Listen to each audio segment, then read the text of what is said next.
It began with a sword. Not on Terra, not in the forges of Mars, but beneath the mountains of Chogoris. The people of Ong Hashin descended into narrow tunnels and cut black sand from the earth. Two master smiths heated the metal, struck it, folded it, purified it, again and again, until the black sand became a blade. A pattern like lightning spread across its surface. The sword was carried across the endless grasslands to the fortress of Quan Ju. There, Legion artificers added a powered grip and a disruption field, but they did not remove the marks left by mortal hands. The blade was more than a weapon. It was a memory of Chogoris. Its first bearer carried it into the Great Crusade. When he died, it passed to another warrior, then another. Every bearer fought with it. Every bearer eventually fell. Now the sword had reached Terra. Kharn wielded it upon the collapsing walls of the imperial palace. The sky was black. Traitor artillery hammered the defenses. Titans shook the earth with every step.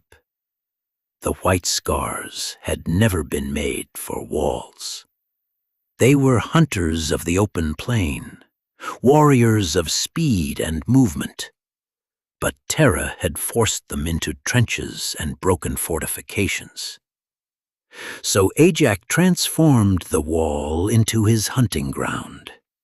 He saw a captain of the World Eaters climbing toward him. More berserkers followed. Charged. The blade flashed with lightning. It cut through corrupted armor. It opened throats. It severed limbs. And laughed as he fought. Then he died. The sword survived. It was recovered and carried beneath the palace.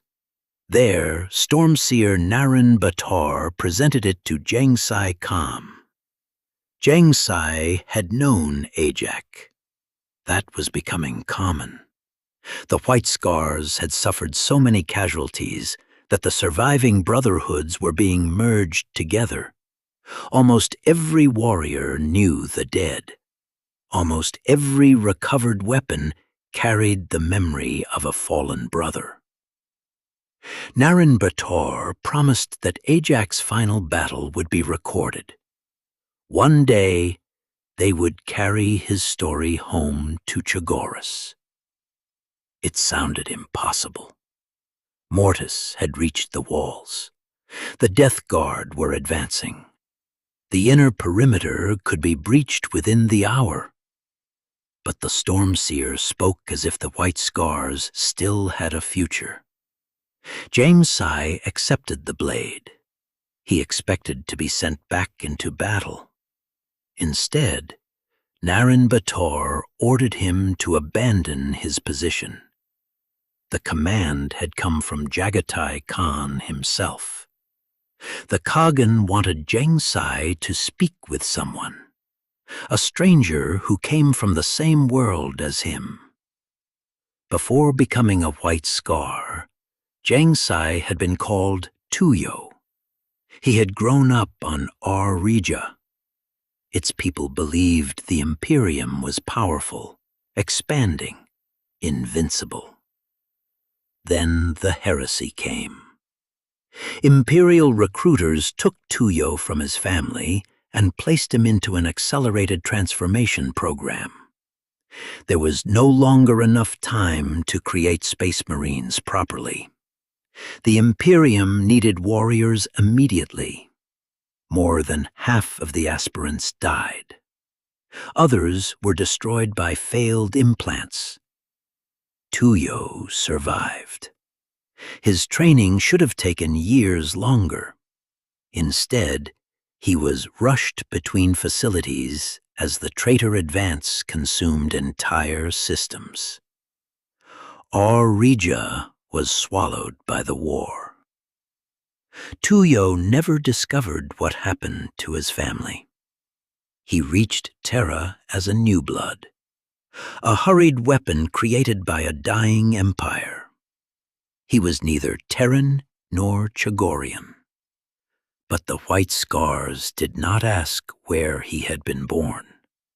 They asked what name he would carry. He chose Jaghatai. They gave him white armor. They cut the sacred scar into his face. They called him a son of Jaghatai. Now, as the palace approached its final hours, the Khagan had chosen him for a purpose he did not understand. Jaghatai fastened the dead warrior's sword to his side. Behind him, the walls were falling. Ahead of him waited a stranger from his forgotten home. And somewhere inside the besieged palace, Jaghatai Khan was preparing his final move. The Death Guard had changed. They still carried bolters. They still marched in formation. They still obeyed orders. But the warriors who had entered the warp were not the warriors who had emerged from it. Kaifa Morarg had died more times than he could count. His hearts had stopped, started again, then stopped once more. Now his armor could no longer be removed. His lungs wheezed with every breath. Black fluid leaked from his skin. Wounds that should have killed him simply closed around the corruption. He remained loyal to Mortarion, but he no longer understood what loyalty meant. The Death Guard had once fought monsters. Now demons walked beside them. They crawled from the ruined buildings, rose from poisoned soil, whispered from the darkness.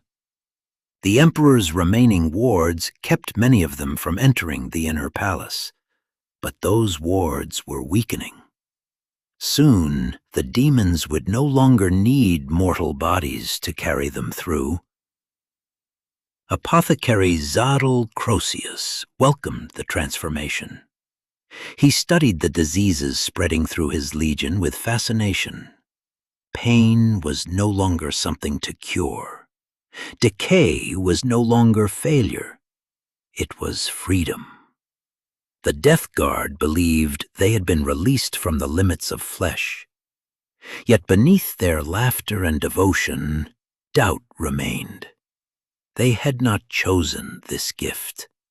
Mortarion had chosen for them. And Mortarion was struggling with doubts of his own. From the captured Eternity Wall spaceport, the Pale King watched the palace die. Perturabo had withdrawn. The Iron Warriors had abandoned the port. Mortarion claimed it as his new citadel. From there, he saw the Titans of Mortis standing beneath the Mercury Wall. He saw the traitor armies gathering behind them. The final physical barrier was beginning to fail. Mortarion possessed more power than ever before. He could sense the warp moving through the battlefield. He could glimpse memories from before his birth. He could see possible futures waiting beyond the Emperor's death. But power had not given him certainty. He wondered what Horus intended to build after victory. The War Master spoke endlessly of destroying the Emperor. He said little about what would replace him. Fulgrim cared only for sensation. Angron cared only for slaughter. Perturabo still believed he could use chaos without surrendering to it. Mortarion knew better. Once the fall began, there was no stable ground. A warrior could not serve the gods halfway. Mortarion had resisted longer than most. Now he had embraced what he had become, and he intended to make his sacrifice meaningful. His first target was not a wall. It was Rogel Dorn. Mortarion reached through the warp and spread despair across the palace. It entered command bunkers, barracks, trenches. It drained courage from exhausted soldiers. It transformed fear into certainty. The certainty that resistance was useless. Dorn felt it too. He had gone 3 months without rest. Every defensive line depended upon him. Every failed position became his responsibility. He had fought Perturabo. He had faced Fulgrim. He had watched every strategy collapse into another desperate retreat. Now Mortarion's influence wrapped around his mind. Dorn began questioning his orders. His reactions slowed. Thought itself became difficult. For one terrifying moment, the Praetorian felt himself approaching paralysis. But Dorn had already prepared for his own weakness. He had summoned Sigismund. The first captain arrived wearing the black armor of the Templar Brethren. For years, Dorn had punished him. Before the siege, the remembrancer Euphrates Keeler had shown Sigismund a vision of the future. She had told him that he would be needed on Terra. Sigismund believed her. Dorn had regarded that belief as betrayal.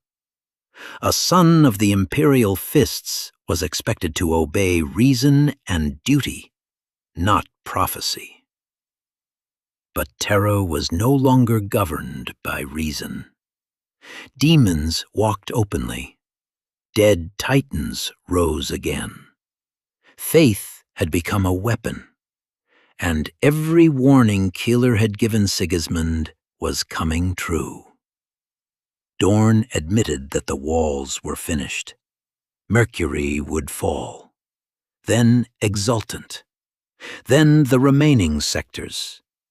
The battle would become a war fought through streets, chambers, and mountains of rubble. Communications would fail. Units would become isolated. The defenders would need something more than orders. They would need a symbol. Dorn ended Sigismund's punishment. He removed the leash he had placed upon his son. There were no positions left to hold. No complicated objectives, no expectation of survival. Dorn gave Sigismund command of the reserves.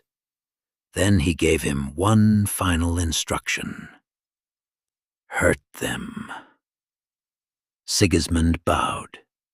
For the first time in years, there was hunger in his eyes. The walls were dying. The age of strategy was ending. Now the Black Sword would go to war. Mortis did not climb the Mercury Wall. It entered through its heart. Deep inside the fortification, Bran Koba and 30 soldiers raced toward the plasma generators.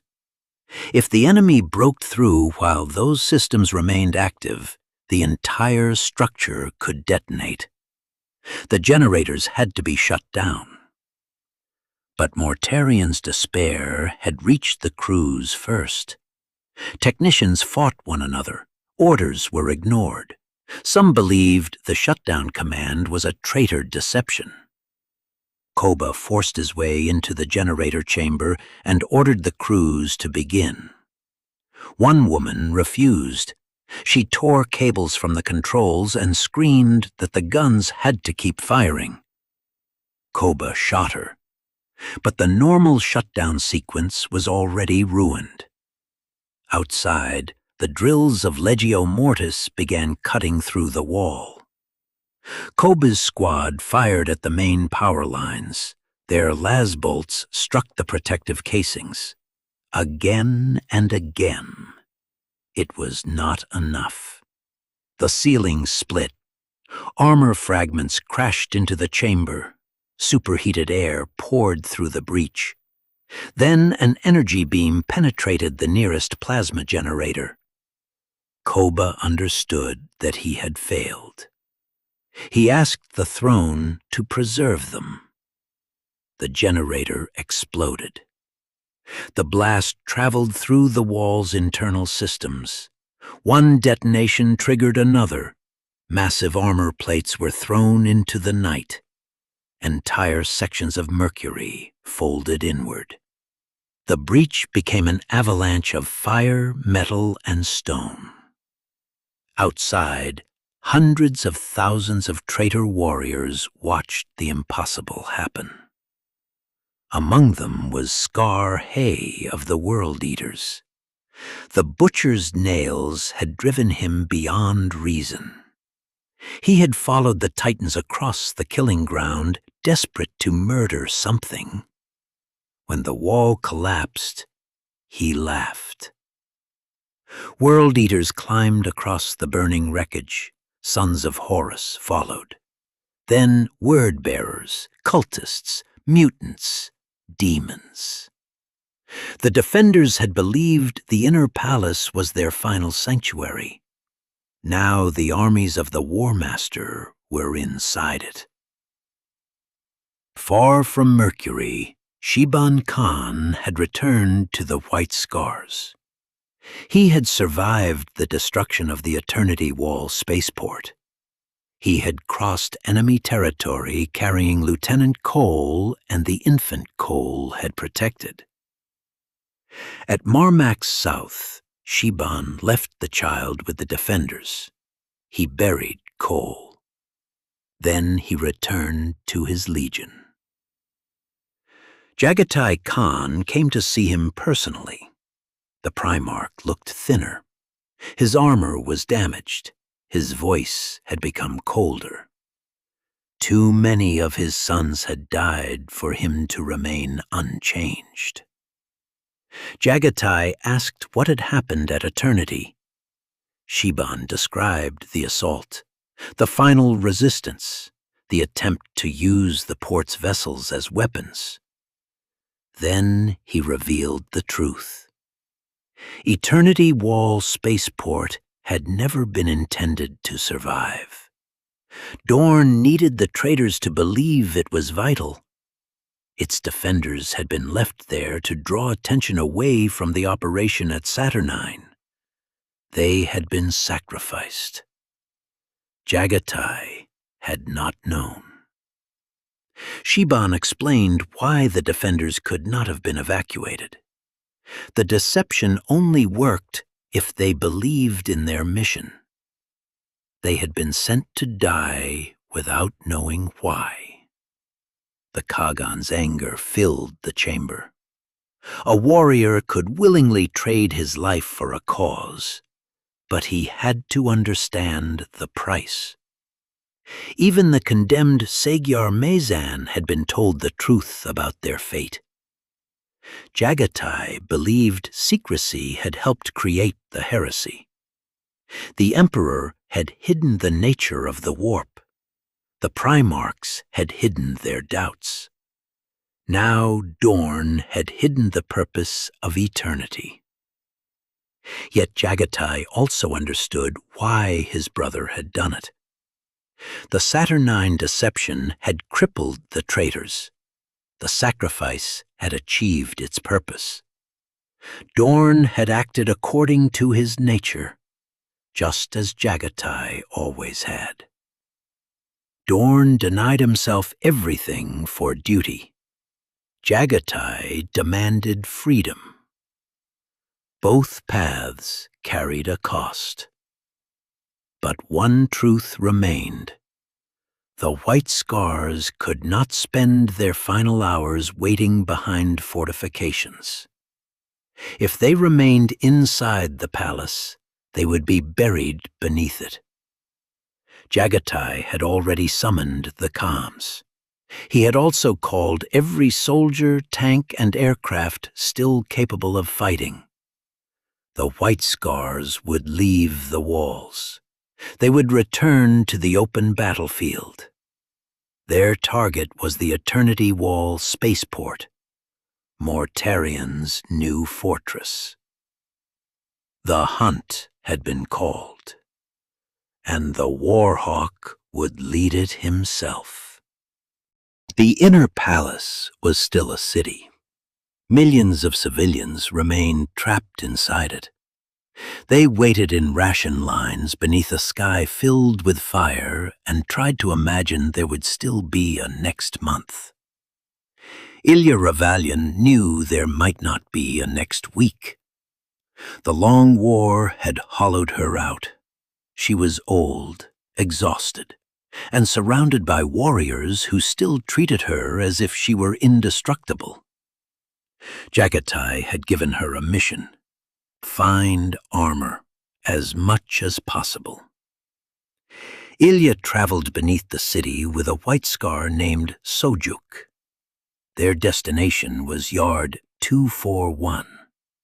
The underground depot held hundreds of damaged vehicles from dozens of Imperial Army formations.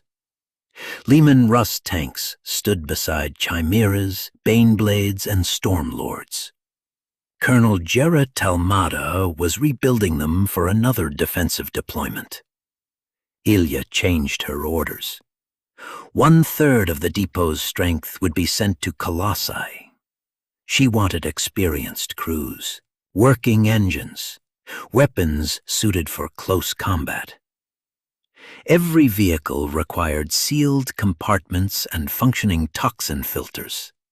Their destination belonged to the Death Guard.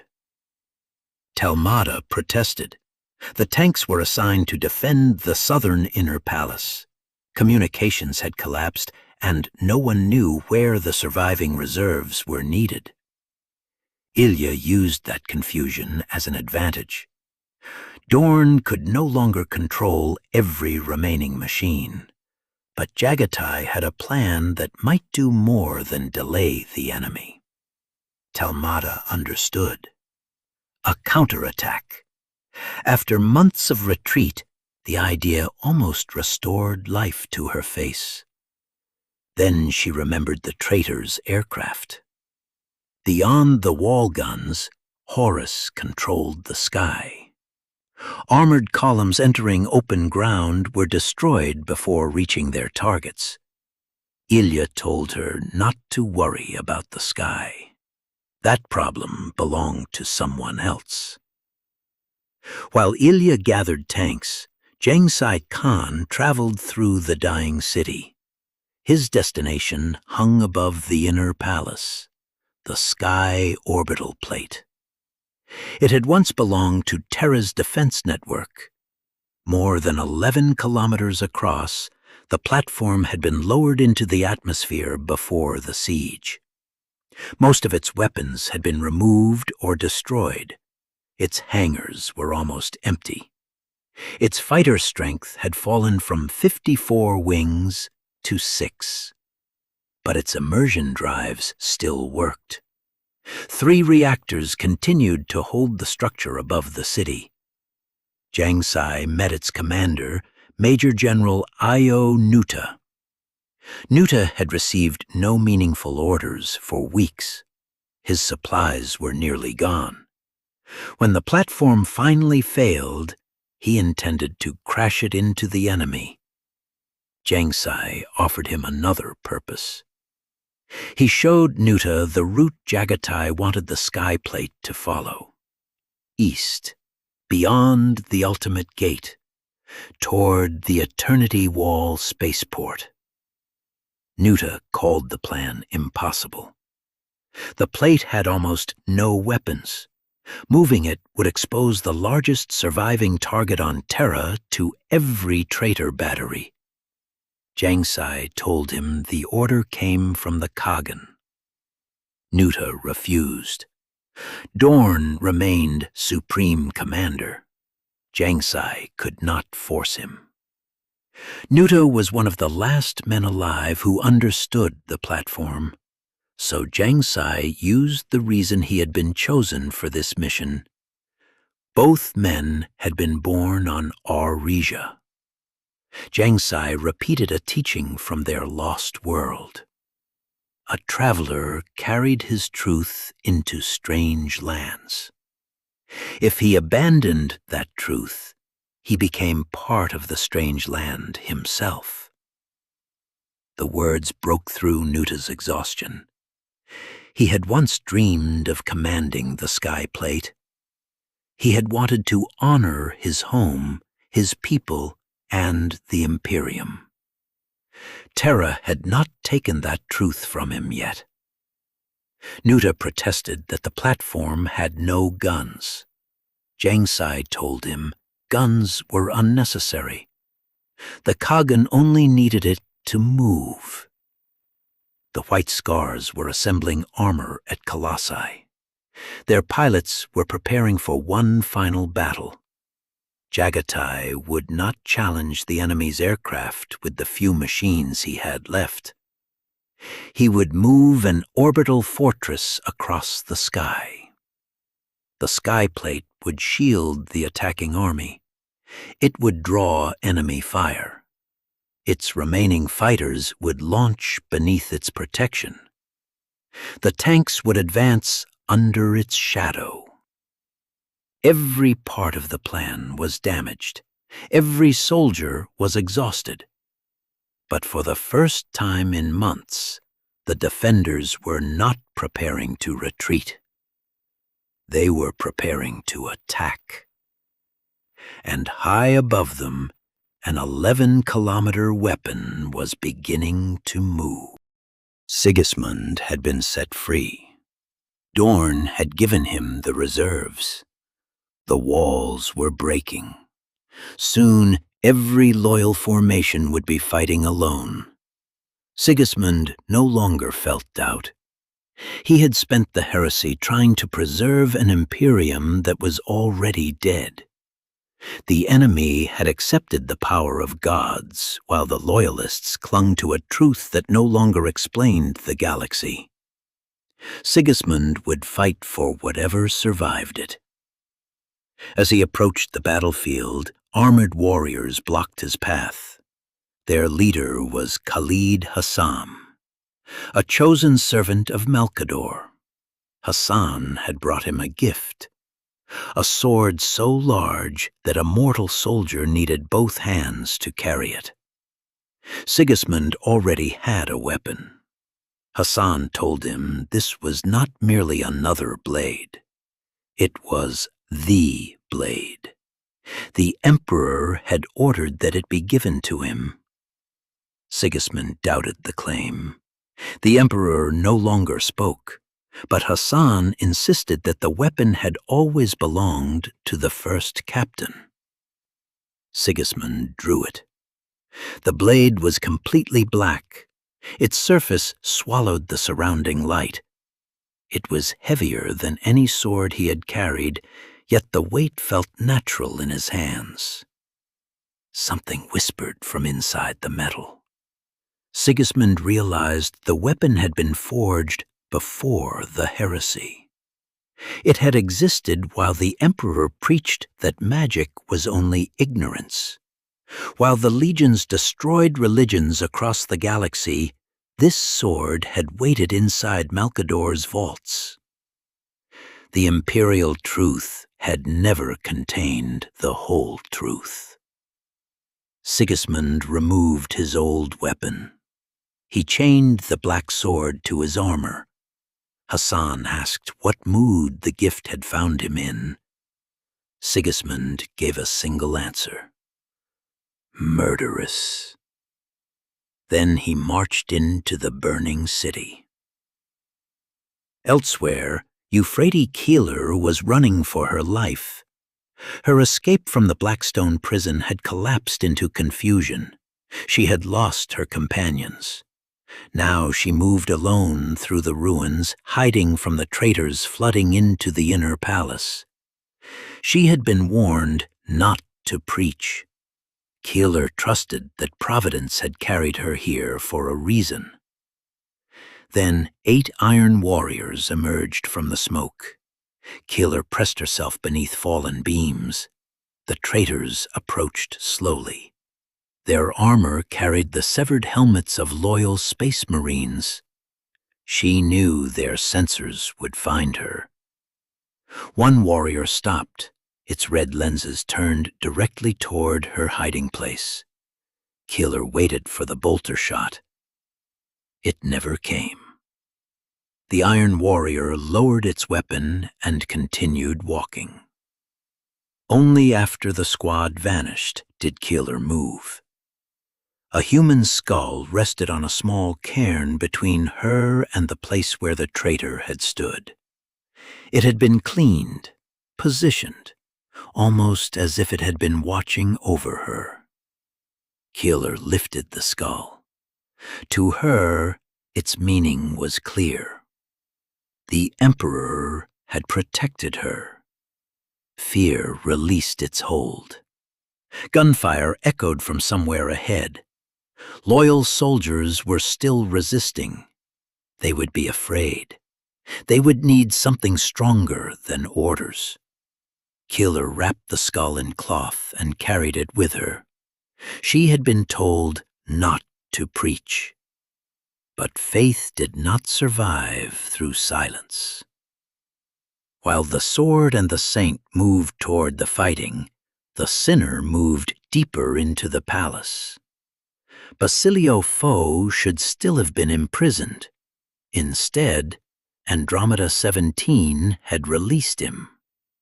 Foe stole the uniform, altered his face, and entered the crowds of imperial officials. He believed the custodes were watching him.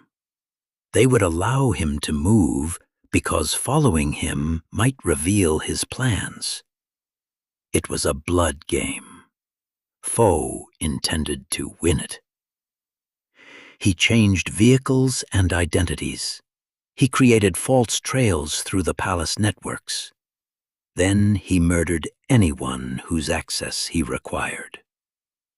His destination was connected to the laboratories that had helped create the Legiones Astartes. But first he needed medical supplies, surgical tools, skin treatments, chemicals capable of concealing his scent and appearance. Foe entered a Medicaid depot disguised as a senior officer. Only one exhausted attendant guarded the supplies.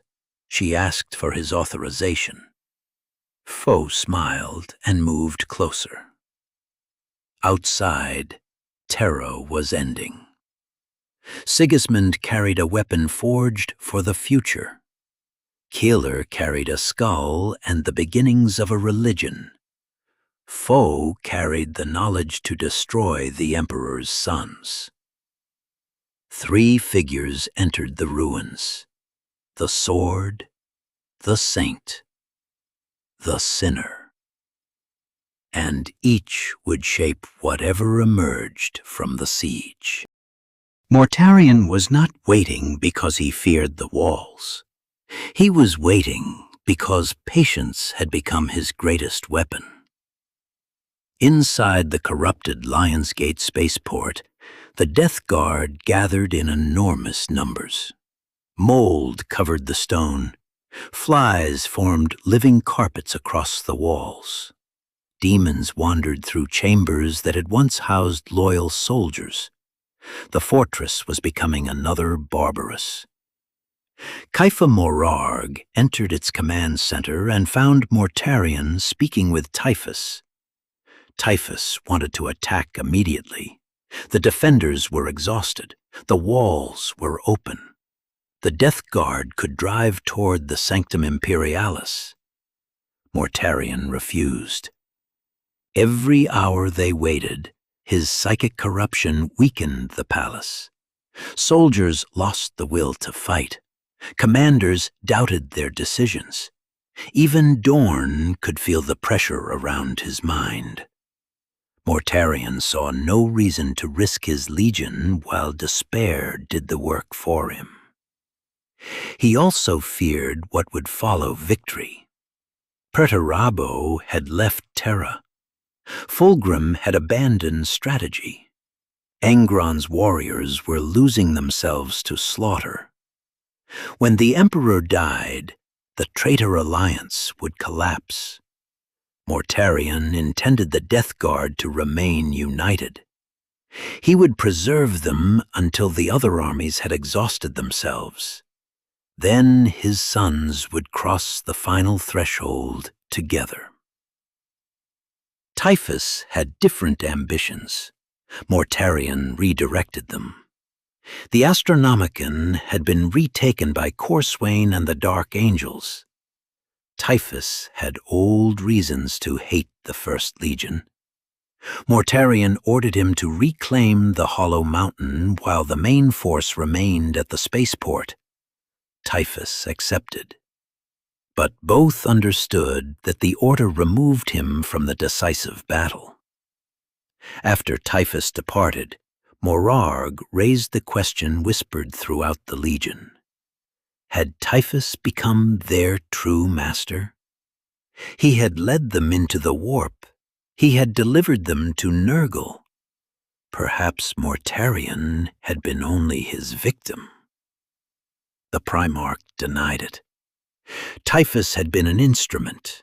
Mortarion claimed he had accepted damnation because he loved his sons too much to watch them suffer forever. Whether Morarg believed him no longer mattered. The Death Guard were committed. On the other side of the battlefield, Sanguinius fought to prevent the withdrawals from becoming a massacre. The Blood Angels moved from crisis to crisis. They struck exposed traitor commanders, cleared sections of wall, then departed before the next wave surrounded them. Sanguinius could feel Mortarion's despair spreading through his warriors. It was not ordinary fear. It was numbness. The belief that nothing they did could change the ending. From a ruined parapet, he opened a secure channel to Jaghatai. The Khan's forces were nearly surrounded at Colossi. The road back to the inner palace was closing. Sanguinius warned him that the opportunity to withdraw was disappearing. Jaghatai told him they were not returning. The other traitor legions had become creatures of impulse. Mortarion remained patient. He was poisoning the palace from a distance. If he remained active, the defenders would lose the will to resist. Jaghatai intended to break that hold. Sanguinius warned that Mortarion was no longer the brother they had known. Could Jaghatai defeat him now? The Khan did not know. But ignorance was not an excuse to retreat. One day Sanguinius would also face an impossible enemy. When that moment came, Jaghatai expected him to stand. The Khan still believed the Eternity Wall spaceport could be retaken. Its guns remained usable. Traitor reinforcements were landing there freely. And if Guilliman reached Terra, the Loyalists would need a port for his armies. Even now, Jaghatai was planning for victory. Sanguinius did not try to stop him. He had called because this might be the last time they ever spoke. The angel gave his brother his blessing. Then he wished him luck in driving his blade through Mortarion. Jaghatai laughed. For one moment, he sounded like the warrior Sanguinius remembered from before the heresy. The Khan promised they would meet again. Sanguinius would hold the walls. Jaghatai would take the open ground. Then the connection ended. The angel launched toward another collapsing front. The Warhawk turned toward Mortarion. Both Primarchs believed patience had prepared their victory. Only one understood that the hunt had already begun. Colossi was almost surrounded. The routes connecting it to the inner palace were collapsing. Enemy raiders had entered the supply tunnels. Entire Imperial formations east of the Ultimate Gate were being destroyed. Still, reinforcements reached the fortress. Ilya returned with the armor she had gathered. Vehicles from almost 100 regiments arrived aboard the last mag trains. Lehman Russ tanks, chimeras, super-heavy machines.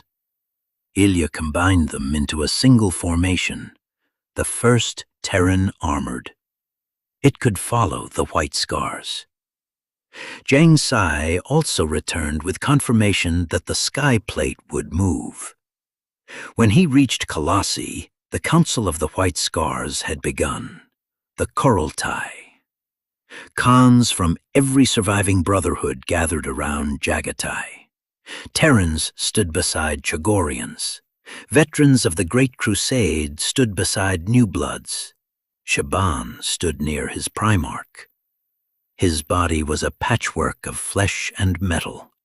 He looked like the Legion itself, wounded, rebuilt, still moving. Stormseer Naran Batar explained what they faced. Mortarion's transformation had magnified his psychic power. The despair spreading across Terra came from him. The more Death Guard gathered around their Primarch, the stronger it became. Mortarion could remain inside the spaceport and poison the palace from a distance, but the auguries showed he would not wait forever. When the Death Guard advanced, they would strike alongside the Sons of Horus and World Eaters already inside the palace. Every vision ended the same way. If the Lord of Death crossed the final threshold, hope ended. Dorn understood the danger. But Dorn had no forces left to answer it. Angron was tearing through the defenses. The Sons of Horus were closing on the sanctum. Every reserve had been committed. That left the White Scars. The traitors believed Jaghatai was withdrawing toward the Ultimate Gate. Naran Batar had seeded false reports across the surviving channels. Auxilia columns moved west beside vehicles carrying Legion markings. Some White Scars had allowed themselves to be captured so they could spread the deception. The enemy did not know how much strength remained at Colossi. That uncertainty would last only hours. Jaghatai revealed the plan. They would cross 80 kilometers of occupied territory. They would not defend ground. They would not stop to destroy every enemy position. They would break through at maximum speed and enter the Eternity Wall spaceport before the Death Guard understood what was happening. Once inside, the White Scars would retake the orbital batteries. They would turn the guns against traitor landing craft, and they would remove Mortarion's hand from the throat of the palace. The mortal troops could not enter the plague-infested upper levels, but Ilya's tanks could fight through the enormous internal avenues. Their hulls were sealed. Their crews carried respirators. They would smash open the lower approaches while the Legion drove toward Mortarion. The greatest danger was the sky. The Loyalists had almost no aircraft left. The sky plate would answer that threat. The orbital fortress would shadow the army at low altitude. Its body would shield the advance. Its surviving fighters would challenge the traitor aircraft. It would not provide safety, but it might provide enough time. The Death Guard had greater numbers, demons, air superiority, a fortified spaceport, and a Primarch empowered by a god. One Khan asked the question shared by them all. Could they truly succeed? Jaghatai offered no false certainty. If they delayed another day, the opportunity would vanish. The enemy possessed the greater army, the greater power, the greater position. The White Scars possessed only the weapon that had always defined them: speed. They had held the walls. They had bled for Dorn's strategy. It had not been enough. They could not carry the Imperium upon their shoulders, but they could kill for it, break for it, burn for it. If they had to die on a world without an open sky, they would die as hunters. Jaghatai asked only one thing from his sons: bring him to Mortarion. If they could do that, the Warhawk promised to erase the Pale King from the universe. No one asked another question. The engines were waiting. The war horns were ready. The final ride of the 5th Legion was about to begin. The war horn sounded beneath Colossi. Tank crews woke to alarms and falling dust.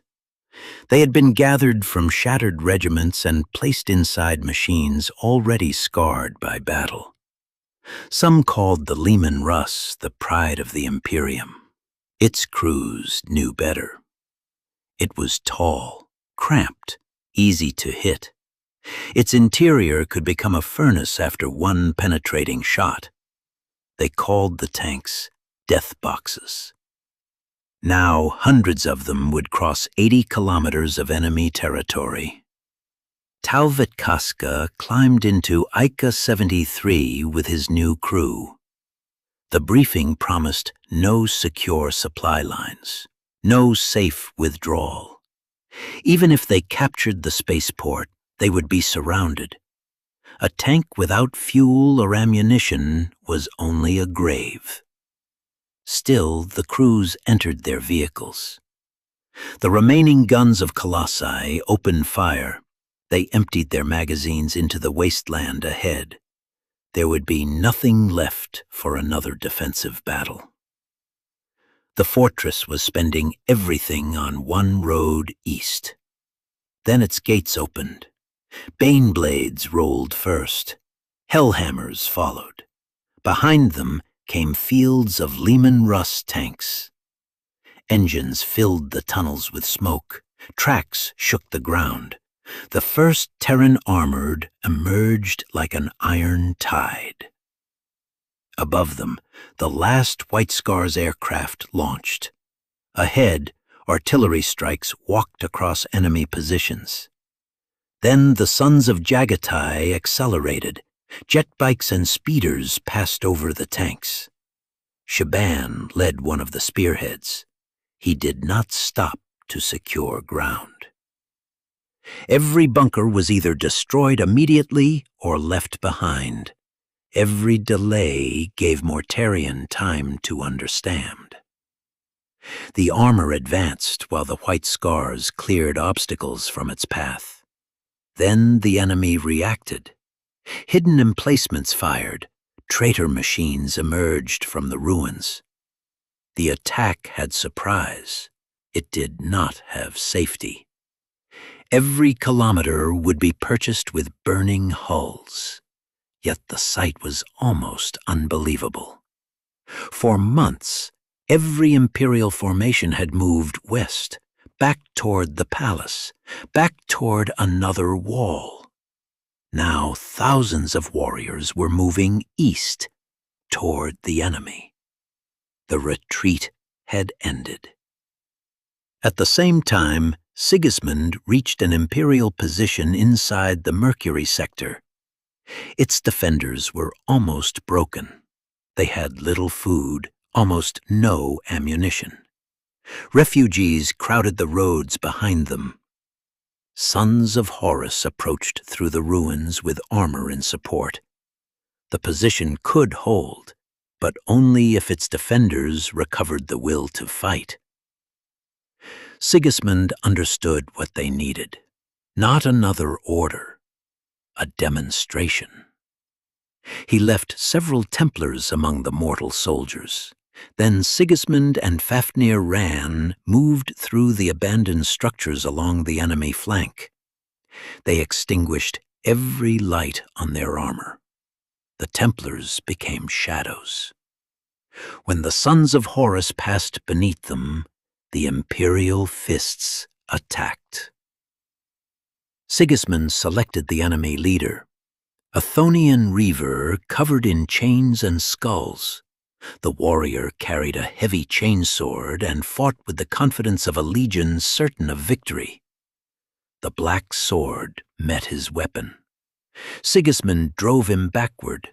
The reaver was strong, fast, experienced. None of it mattered. Something inside Sigismund had changed. Before, he had fought to prove mastery.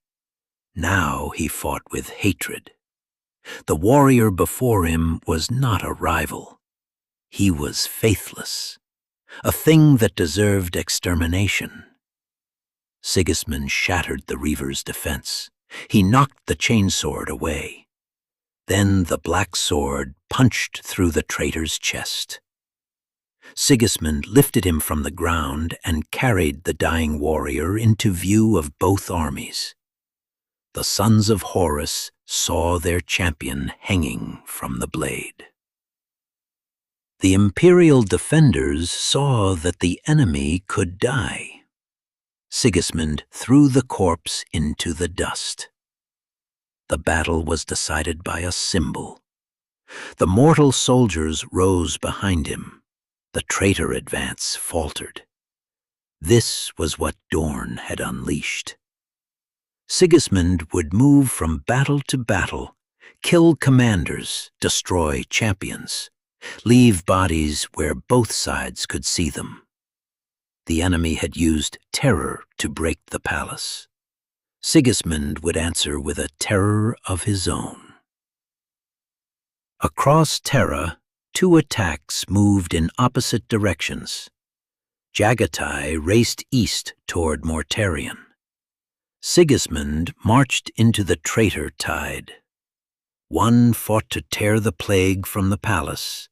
The other fought to teach its defenders how to hate.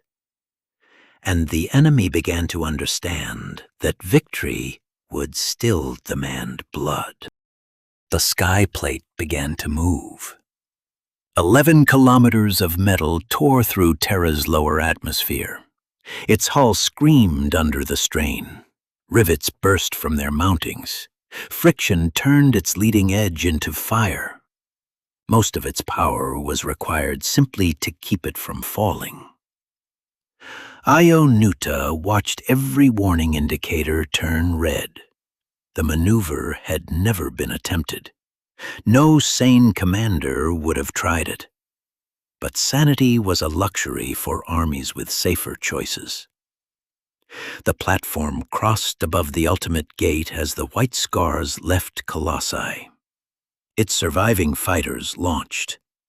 Then the traitor fleet opened fire. Las beams descended from orbit and struck the plate's shields. The structure absorbed attacks that would have annihilated the army below. Each impact shook its frame. Debris rained onto the battlefield. But sky continued east. Beneath it, the first Terran armor drove through the ruins. Ica 73 followed its squadron at maximum speed. The crews could barely see through the dust. Buildings forced the tanks into narrow channels. Then traitor Sicarans opened fire. The first Lehman Russ exploded beneath its turret. The squadron leader's tank was crippled moments later. A third vehicle was nearly overturned by autocannon rounds. Casca ordered Ica 73 to stop. Remaining stationary under fire was dangerous. But the targeting system needed one clear moment. The main gun fired. Smoke filled the turret. The enemy Sicaran disappeared behind the explosion. A second shell finished it. Then the Death Guard infantry arrived. They moved like diseased corpses trapped inside swollen armor. Pale light burned around their weapons. The sight filled Casca with the urge to retreat. Instead, he ordered the driver forward. If the guns couldn't stop them, the tracks would. White Scars swept into the enemy before the collision. Blades met chain weapons. Warriors died beside the tanks. Casca's squadron had entered the battle with 6 vehicles. Within hours, only 3 remained mobile. Command passed to him because everyone above him was dead or trapped inside a ruined hull. He received a simple order: do not stop. Across the army, burning tanks marked the road behind them. But the surviving columns continued toward the spaceport. Above, Jaghatai led the Xiphon interceptors. The Death Guard sent Storm Eagles and Thunderhawks to destroy the armor. Their gunships could survive tremendous damage. The White Scars fighters could be killed by one clean burst. So Jaghatai used the storm created by the sky plate. His pilots hid against the fire and interference. Then they dropped onto the enemy from above. 7 Death Guard gunships attacked a group of Hellhammers. All 7 were destroyed. More enemies came. White Scars fighters vanished in explosions. One lost a wing and spiraled into the ruins. Another was destroyed by a guided missile. Jaghatai's squadron grew smaller with every engagement. Their joy never faded. Speed, risk, a target ahead. The towers of the spaceport grew larger. Then Jaghatai's Xiphon was hit. Bolter fire destroyed its tail. A second burst tore through a wing. Jaghatai ejected before the fighter struck the ground. He landed with Kharn's sword already in his hand. The blade ignited with white lightning. He had lost his aircraft. He had not left the hunt. Inside the spaceport, the Death Guard watched the orbital fortress approach. Kaifa Morarg understood the danger. Many units were being refitted. Typhus had taken a large force toward the Astronomicon. Other detachments were committed inside the palace. The White Scars had attacked while the Legion was dispersed. The Death Guard were masters of planned advances. They were not masters of sudden improvisation. Mortarion received the news with a sad smile. He had always known Jaghatai might come. Now the port's walls were damaged, its void shields were gone, and the fastest legion had caught the most patient legion unprepared. Morarg ordered every available vehicle forward. They would slow the White Scars while the main defenses assembled. The counterattack had already lost half its strength.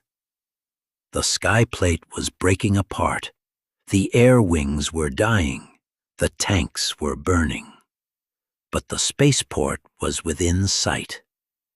And Mortarion finally understood the truth. Jaghatai had not come to capture territory. He had come for his brother. The target was the Lion's Gate spaceport. The fortress Mortarion had transformed into a second Barbarus. The sky plate had carried the army as far as it could. Now the traitor fleet concentrated everything on the orbital platform. Precision las strikes punched through damaged shields. Enemy missiles destroyed the remaining thrusters. The plate began to lose altitude. Io Nuta watched the Lion's Gate fill every forward display. The White Scars and their tanks had moved beyond Sky's shadow. Its purpose had been fulfilled. Nuta turned the platform away from the spaceport and toward enemy territory. A faster death was approaching. Nuta tried to contact Jaghatai. The connection failed. He hoped the warrior who had restored his purpose was still alive. Then he addressed the crew.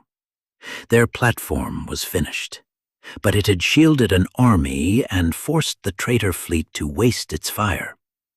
Its death would destroy everything beneath it. The sky plate descended. Its hull broke into burning sections. Atmosphere howled through ruptured decks.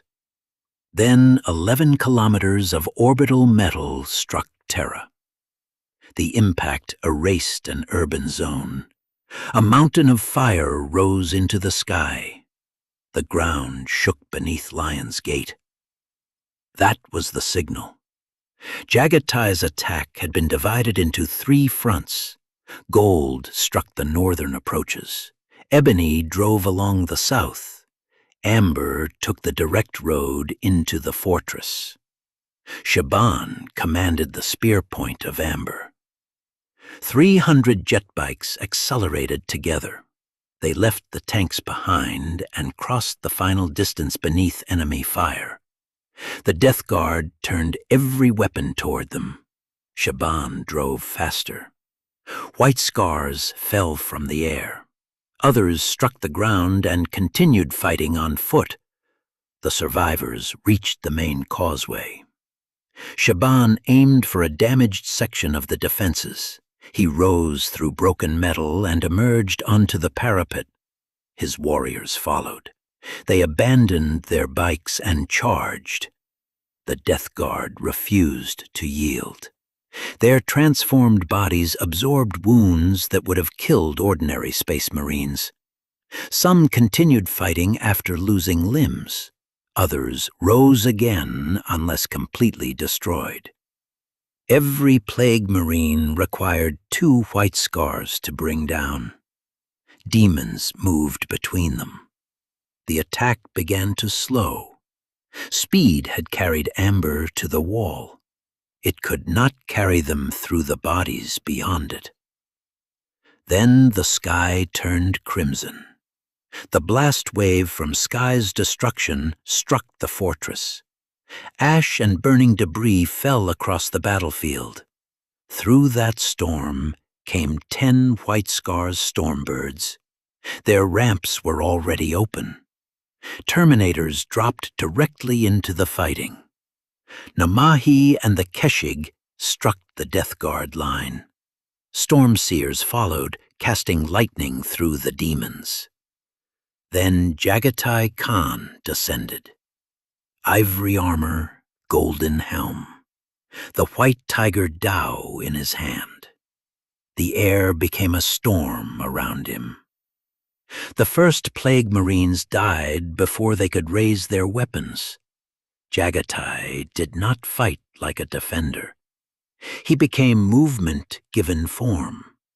Every cut opened another path. Every step carried him deeper into the fortress. The White Scars saw their Primarch. Something returned to them. The joy they had possessed before years of retreat and sacrifice turned them into another grim legion. Shaban, as he charged beside his father. The Death Guard had expected exhausted survivors. Instead, they faced the Sons of the Storm. Behind them, the first Terran armored reached the lower entrances. Its surviving tanks fired into bunkers and transport halls. Ica 73 entered beneath the guns of the fortress. The army had crossed the open ground. But the true battle was only beginning. Lion's Gate was vast enough to swallow fleets. Its internal roads could carry Bane blades in formation. Its chambers were filled with armor, Plague Marines, and demons. Somewhere within its corrupted heart, Mortarion waited. Kaifa Morarg expected his Primarch to join the defense. Mortarion remained upon his throne. He had known Jaghatai would reach him. The White Scars had broken through the outer walls. They had sacrificed an orbital city to do it. But now they were inside Mortarion's world. The air was poison. The walls were changing. The deeper they traveled, the stronger the demons would become. Jaghatai had won the race to Lion's Gate. Now he had to survive the road through hell. Far from Lion's Gate, another hunter reached his target. Erebus entered a hidden refuge in the deserts of Terra. There he found Erda, a perpetual, a geneticist, one of the oldest companions of the Emperor, and the woman who had helped create the Primarchs. Erda had once believed in the Emperor's dream. Then she saw what he intended for their sons. Weapons, generals, tools for a conquest without end. She refused to let him control them. Erda opened the Primarch project to the warp and scattered the infants across the galaxy. The heresy had many fathers. Erebus considered Erda one of its mothers. He called himself the Hand of Destiny. No one had done more than Erebus to turn Horus against the Emperor. But he believed his work had begun with her decision. Without the scattering, the Primarchs might have been raised together under the Emperor's control. Perhaps there would have been no heresy. Erebus did not come only to kill her. He offered Erda a place in the new order. Chaos revered her act. The gods could reward her. They could transform her into something powerful enough to survive the coming age. Erda rejected him. She rejected the Emperor as well. To her, both sides fed one another. The Emperor's control created rebellion. Chaos used that rebellion to create greater tyranny. Each claimed to be the answer to the other. Neither deserved worship. Erebus spoke of gods. Erda called them reflections. Demons were born from human fear, hatred, and desire. They were not divine. They were the waste produced by humanity's own soul. Erebus offered power. Erda spoke of ordinary people who created beauty without demanding that the galaxy kneel before them. She showed him a small handmade figure. Its creator had lived quietly, created it for pleasure, then died without feeding the warp through ambition or worship. That forgotten woman, Erda said, was more worthy of reverence than any being demanding obedience. Erebus could not understand. He offered Erda one final choice: join chaos or be removed from the game. Erda refused again.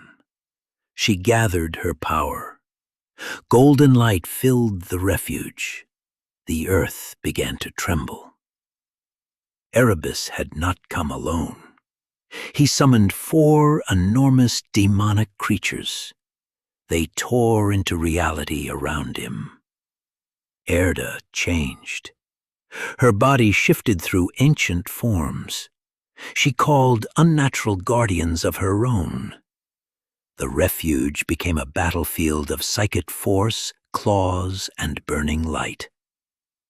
Erda destroyed Erebus's servants one by one, but every summoning cost her strength. Erebus had prepared for this fight. He wore her down. Her guardians were dragged back into the warp. her body returned to the form of an exhausted woman. Erda fell to her knees. Erebus drew the athame that had already changed the fate of the galaxy. Even then, he offered mercy. Only one condition remained: worship him. Erda looked at the man who believed himself responsible for destiny. Then she spat in his face. She had once refused the Emperor. And the Emperor, she said, might at least have been worthy of it. Erebus killed her. He destroyed the refuge. He crushed her collection beneath his boots. Another of the Emperor's oldest companions disappeared from history. But as Erebus prepared to leave, doubt entered his mind. Erda had possessed the power to escape. She could have abandoned the refuge. Instead, she had kept Erebus talking. During his search for her, Erebus had sensed other souls moving through the warp, always ahead of him, always escaping. Olanius Person, John Grammaticus, Acte, Litu, the survivors traveling toward the palace. Erebus wondered if Erda had understood their importance. Perhaps she had allowed herself to become the target so the others could continue unseen. Perhaps her final act had not been surrender. It had been misdirection. Erebus drew his athame. The hunt was not finished. Meanwhile, Ol's group descended into tunnels beneath the Imperial dungeon. They were exhausted, hungry, running out of supplies. Alpharius led them through forgotten passages while battle thundered both above and below. Ol did not know what waited at the end. The Emperor, Horus, or only another army of monsters. But they had finally reached the palace. Erda was dead. Her last agents were still moving. And Erebus was preparing one final leap through the dark to find them. The Lion's Gate spaceport had been breached, but it had not been conquered. Beyond the entrance waited vast galleries for void ships. Elevator shafts climbed through entire districts. Now every surface was drowned in rot, and the white scars kept moving. The super-heavy tanks had broken the first defensive lines. They had also paid for every meter. Storm blades burned beside traitor engines. Ica 73 crossed the threshold beside the last surviving tank of its squadron. Commander Talvit Casca had once wondered whether hundreds of tanks were too many for one fortress. He no longer wondered. Inside Lion's Gate, exposed infantry would survive for seconds. The Death Guard emerged from the smoke. They walked through fire with armor hanging open and ruined flesh beneath it. One reached Casca's second tank. It hacked through the hull and began killing the trapped crew. Casca ordered Ica 73 to fire on his own men. The shell ignited their ammunition. Their screams stopped. The Death Guard warrior did not immediately fall. That was the enemy they faced. Things that had already surrendered everything human. Ica 73 pushed deeper. Its engine coughed, its tracks slipped through filth. Then a one-eyed monstrosity came through the gunfire. Shells struck it. Still it advanced. Before it reached them, a flash of ivory crossed the darkness. A blade fell. The monster collapsed. The warrior opened a channel. Jaghatai Khan, Brotherhood of the Iron Axe, you are now with me. Jaghatai had lost his aircraft above the fortress, so he found another way to fight. He led the tanks onward, carrying the sword that had traveled from a dead forge master to a new blood on Terra. The weapon had been made for this war. Now it was cutting a path through it. Elsewhere, Naran Batar walked through corruption surrounded by white gold lightning. Demons gathered wherever his power flared. When a demon engine moved against the armor, the Stormseer struck it with lightning. The machine convulsed. The white scars surged through the opening. Then Naran Batar collapsed. Jaghatai Khan pulled him to his feet. The assault was fragmenting. Ganzarig had entered the perimeter only after ruinous losses. Chin Fei was trapped against defenses in the south. The brotherhoods had not linked together. Every minute gave Mortarion's warriors time to surround them. Jaghatai asked his Stormseer for more. Naran Batar was exhausted. He was also a son of Chogoris. "Give me the order, Kagan." The Khan moved on. Across Lion's Gate, the White Scars fought as if their Primarch stood beside them. Shiban Khan drove his spearhead toward Orbital Battery 7. It was one of more than 40 guns capable of firing from Terra's surface into space. If the Scars captured it, the traitor fleet would fear the ground again. Shiban had memorized every passage. He used tanks to blast through structural supports. He risked collapsing sections to open shorter routes. He seized freight elevators and carried super-heavy armor into the upper levels. It was reckless. It was fast. And speed was all they had left. Shiban fought at the front where every warrior could see him. New bloods followed his white armor into the smoke. They watched plague marines rise from killing wounds. They watched brothers dragged apart by demons. They watched tanks burst open and crews burn alive. Still they followed. Shiban was no longer fighting to prove himself. He was fighting so those behind him would continue to believe. A plague marine stepped into his path. Its helm bore 3 horns. Almost nothing human remained inside. Their weapons met. And Shiban understood the truth. The Death Guard endured because they had already lost everything. Hope, pride, choice. Defeat had happened to them long before Terra. The White Scars had not lost everything. They still had brothers. They still had Chogoris. They still had a future worth bleeding for. That made their pain greater. It also made their sacrifice mean something. Shiban broke the creature's guard and drove his Guandao through its diseased armor. Then he raised the blade and roared the name of his Primarch. The cry spread through the galleries, from warrior to warrior, from tank crew to tank crew. The attack was still close to collapse. But Orbital Battery 7 was ahead, and somewhere beyond it, in the poisoned heart of Lionsgate, Mortarion was waiting.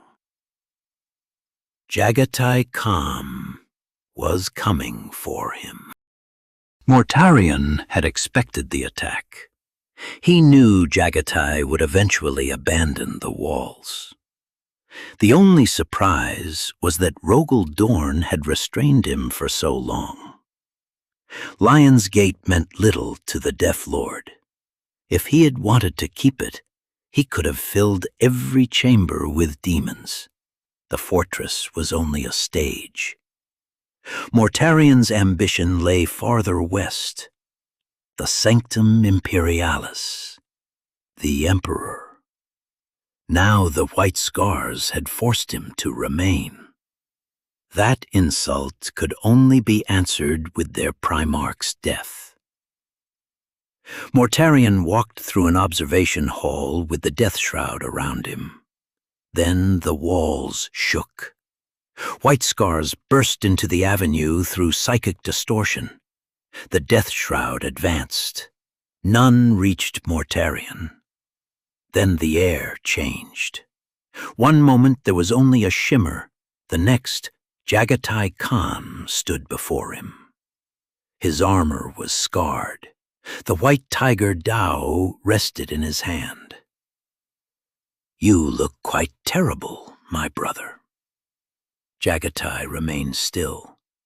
For one moment they spoke as they once had, not as loyalist and traitor, not as servants of rival gods, but as brothers. They lived among people who could love them but never fully know them. Now they had come together to murder one another.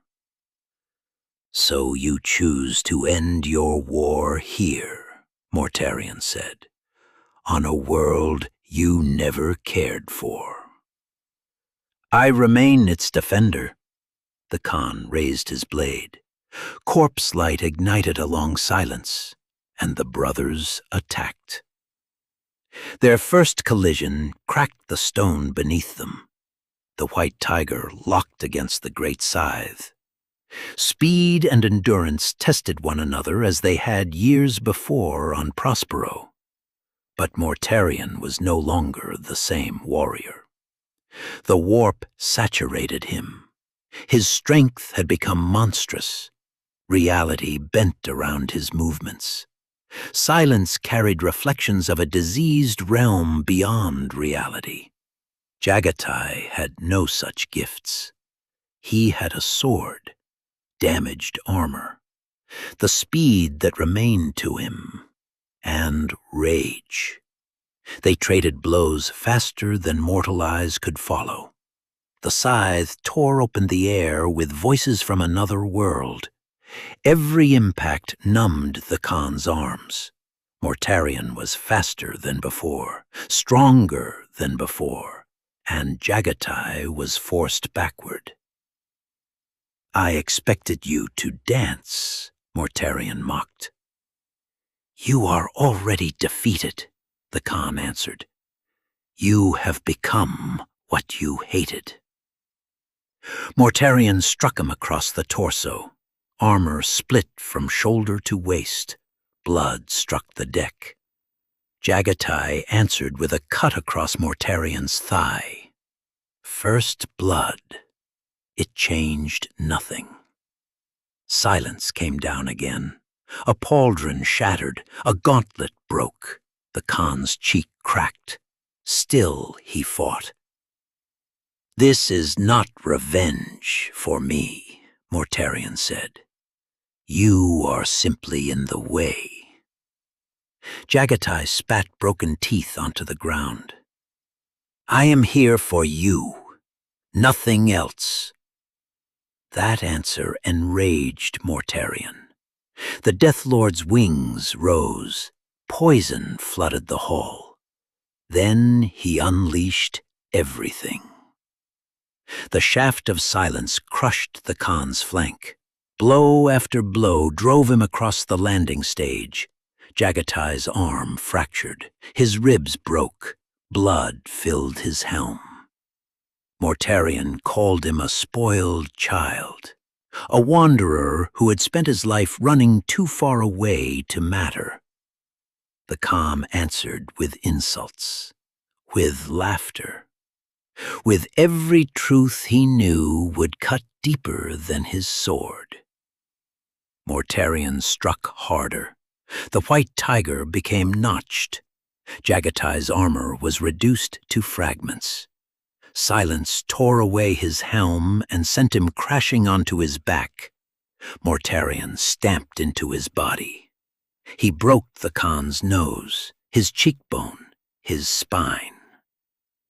Then the fight became something beneath demigods. No technique, no splendor, only fists striking ruined flesh. Two brothers tearing at one another like killers in the lowest hive. At last, Mortarion stopped. Jaghatai lay in a lake of blood. Both arms were broken. His face was barely recognizable. His breathing came through bubbles of red. Mortarion retrieved silence. Even after everything the warp had given him, exhaustion trembled through his body. But the victory was his. Then he heard a sound. Jaghatai was laughing. "I absorbed the pain," the Khan rasped. Mortarion stopped.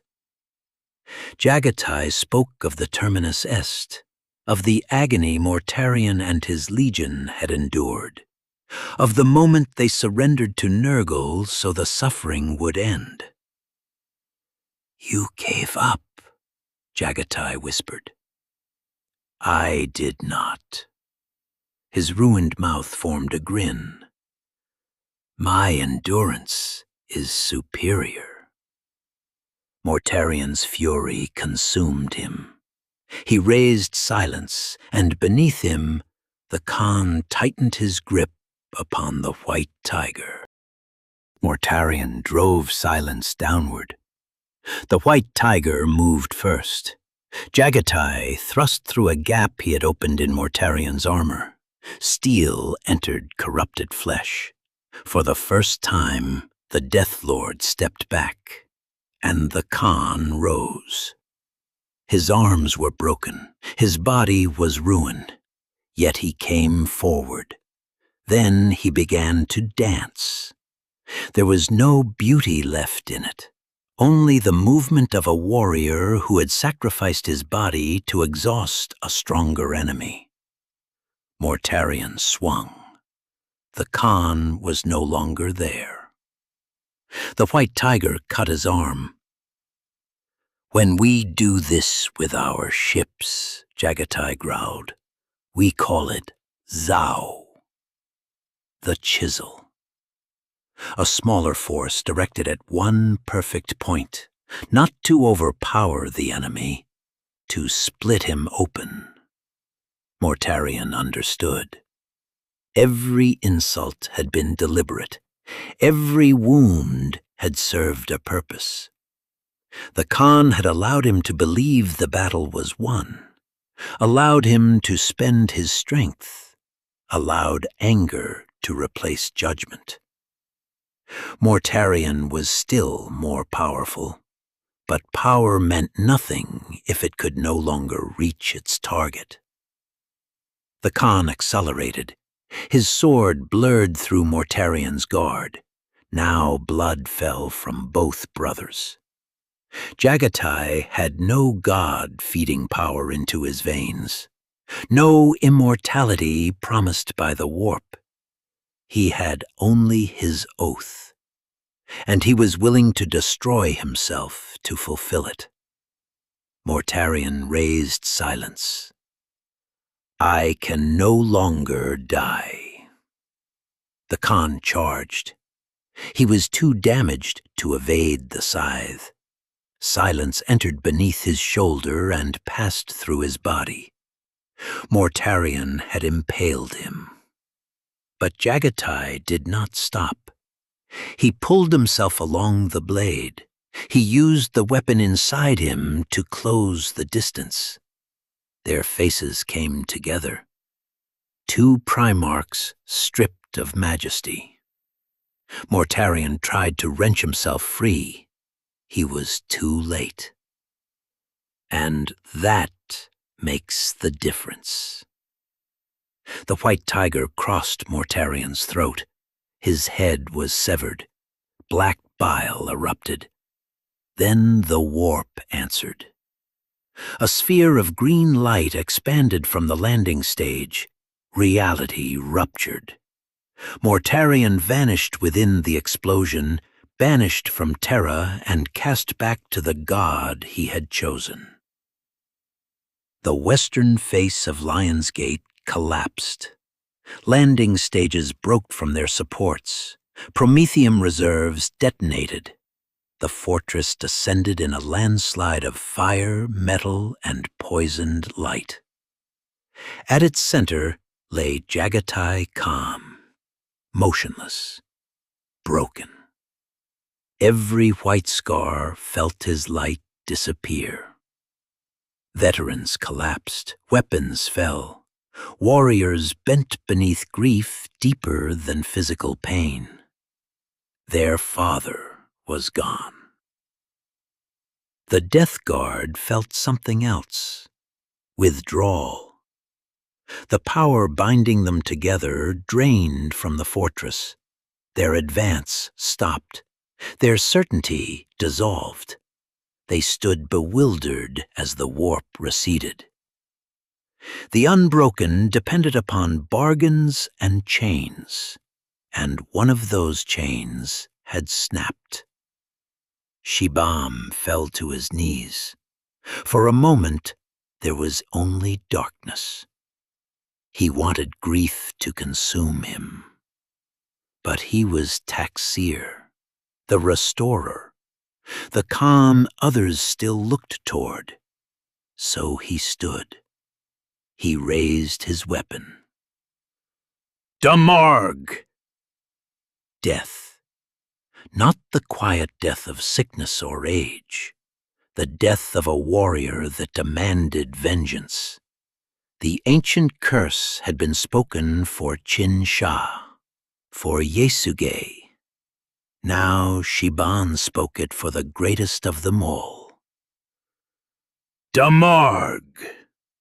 A dozen voices answered, then 100, then 1,000. The white scars removed their helmets. They opened the ritual scars on their faces with their blades.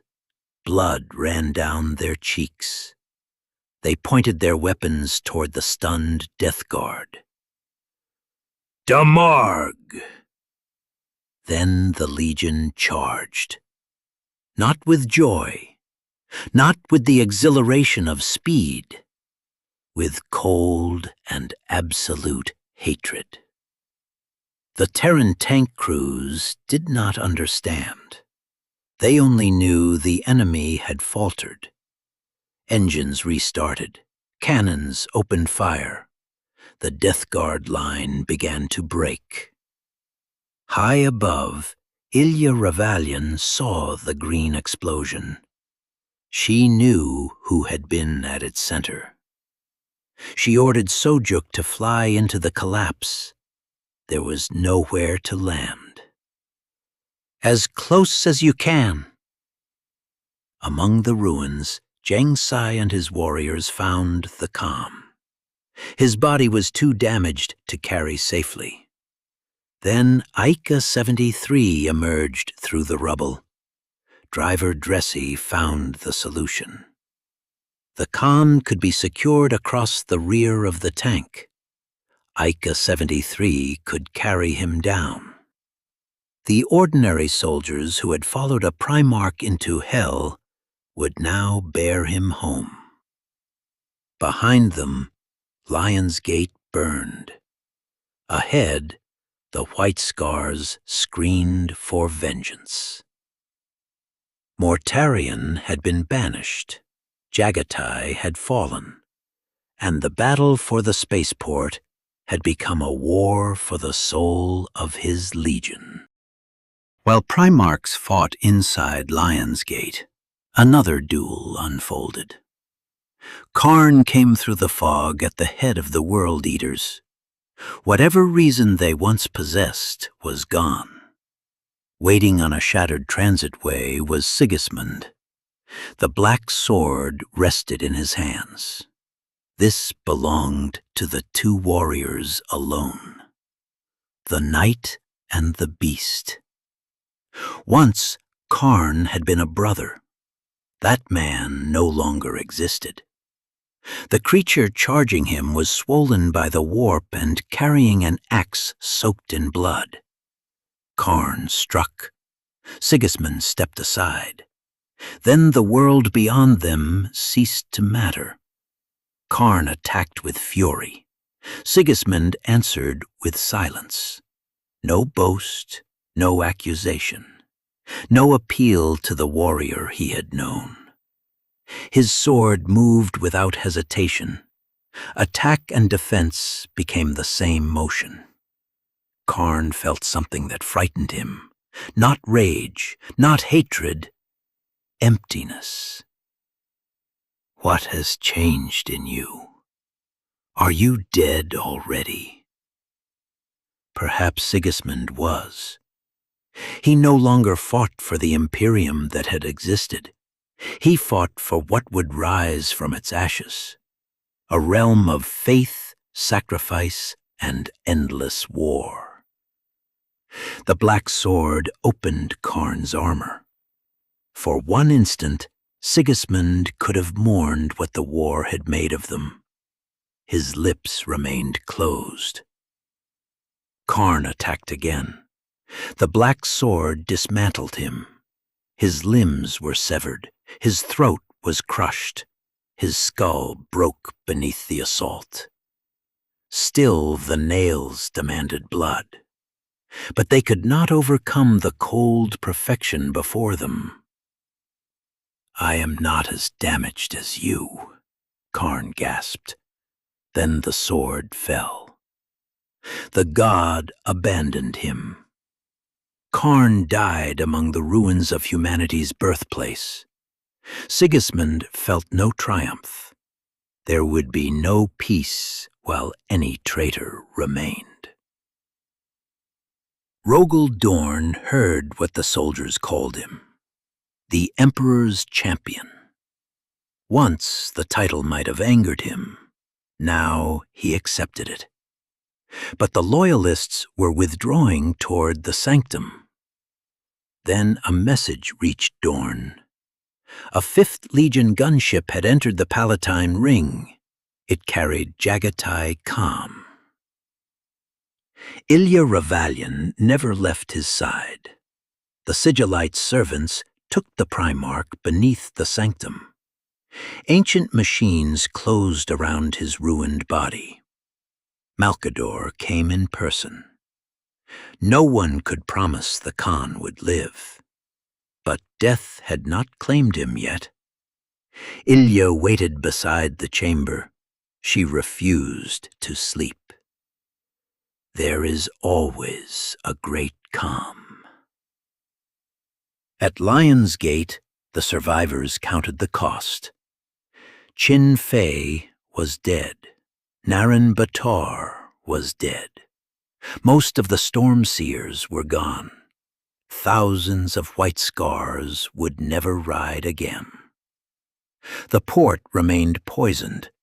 Demons haunted sealed chambers. Enemy corpses had to be burned.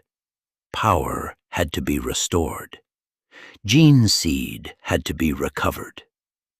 Shiban worked without rest. Jiang Sai worked beside him. The new blood still carried the sword forged before the attack. It had passed from Ajax to his hands. Now it had survived the battle that decided a legion's fate. Slowly, the surviving Khams gathered. Their grief remained, but Ilya's message reached them. The Kagan had been taken to the sanctum. He might yet live. And Lion's Gate could not be destroyed in vengeance. It had to be held. Shiban forced the Legion to master its hatred. One by one, the White Scars raised their weapons, not in a curse, in salute. The port belonged to them. The first great loyalist counterattack of the siege had succeeded. Mortarion was gone from Terra. The Death Guard had been driven out, and the traitor fleet was no longer safe. The orbital batteries still existed. The White Scars could barely man the walls, but they had never been meant to remain behind walls. Shiban looked upward. They would repair the guns. They would restore power. Then they would aim them at Horus's ships. The Legion had entered Lion's Gate to reclaim a fortress. Instead, it reclaimed itself. Jaghatai defeated an immortal enemy by accepting the price Mortarion could not. Sigismund defeated a monster by surrendering the last warmth within himself. Both victories preserved Terra. Both revealed what survival was turning its defenders into. The siege was not finished. The walls were still falling. The darkness was closing around the Emperor. But high above Terra, the guns of Lion's Gate began to move, and the hunters of Chogoris prepared to ride among the stars once more. If you enjoyed this journey through Warhawk, subscribe to the channel and leave a like. The road to the final battle continues, and in the grim darkness of the far future, every victory demands a price.